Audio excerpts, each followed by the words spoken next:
ఉత్తరాంధ్రకు సంబంధించి water projects అన్నింటినీ పూర్తి చేయాలి. పూర్తి చేస్తే ఉత్తరాంధ్రలో ఉన్నటువంటి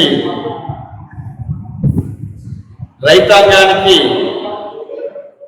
నీరు, వ్యవసాయానికి సాగుకు కావలసినటువంటి నీరు అందించినట్లయితే ప్రధానంగా ఈ జిల్లా నుంచి, ఈ ఉత్తరాంధ్ర జిల్లా నుంచి ఉపాధి లేక వలసలు పోతున్నటువంటి పరిస్థితి అనేది తగ్గుతుంది.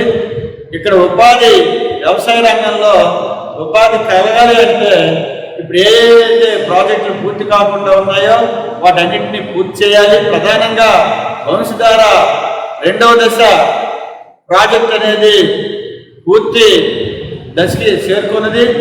అయినా అక్కడ ఆ వాటర్ అనేది రైతాంగానికి సప్లై చేయడం అనేది ఇంకా చేయడానికి ఆ కాలువలు అవన్నీ పూర్తి చేయలేదు. వాటన్నింటినీ పూర్తి చేసి నీరు తక్షణమే విడుదల చేయాలి.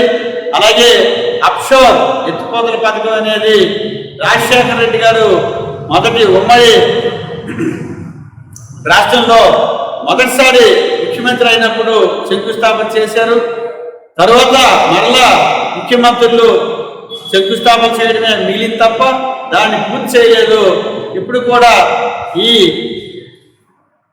దశలోనైనా సరే పూర్తి చేయాలని చెప్పేసి కోరుతూ ఉన్నాం. నేరడు ప్రాజెక్టు కానీ, అలాగే తోటపల్లి 2వ దశ ప్రాజెక్టు నిర్మాణం కానీ, అలాగే జంజావతి ప్రాజెక్టుని పూర్తి చేయడం కానీ, ఇవన్నీ కూడా ఇంకా కంప్లీట్ చేయకుండా నత్తనడక నడుస్తున్నటువంటివి ఉన్నాయి. ఈ ప్రాజెక్టులన్నింటినీ కూడా పూర్తి చేయాలి. తాగునీరు కోసం ఉన్నటువంటి సుజల స్రవంతి జల వనరుల్ని మొత్తం 3 జిల్లాలకి కూడా తాగునీటి కోసం ఏర్పాటు చేసే ప్రాజెక్టు కానివ్వండి, వీటన్నిటినీ కూడా పూర్తి చేసేటటువంటిది ఈ జిల్లాలో రిప్రజెంట్ చేస్తున్నటువంటి మంత్రిగా ఉన్నటువంటి అచ్చెన్నాయుడు గారు మా వ్యవసాయ శాఖ మంత్రిగా ప్రధానంగా ఉన్నారు. వ్యవసాయ శాఖ మంత్రిగా ఈరోజు బడ్జెట్లో కేటాయింపులు చూస్తే ఈ ప్రాజెక్టులు పూర్తి చేయడానికి కనీసం 1600 కోట్ల రూపాయలు అవసరమైంది. దీని 450 కోట్ల రూపాయలు మాత్రమే కేటాయించారు. ఇవి ఏమాత్రం సరిపోయేది కాదు.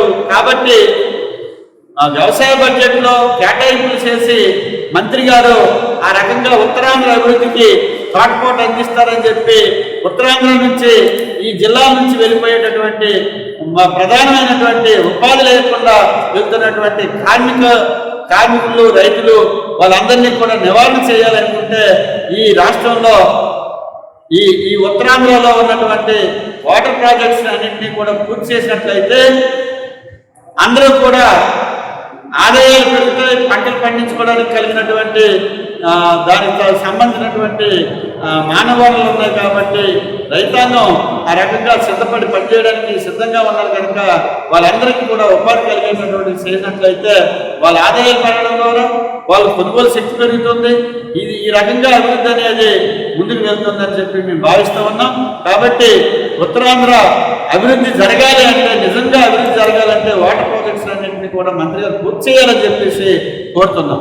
Don't forget to like, subscribe and share the videos.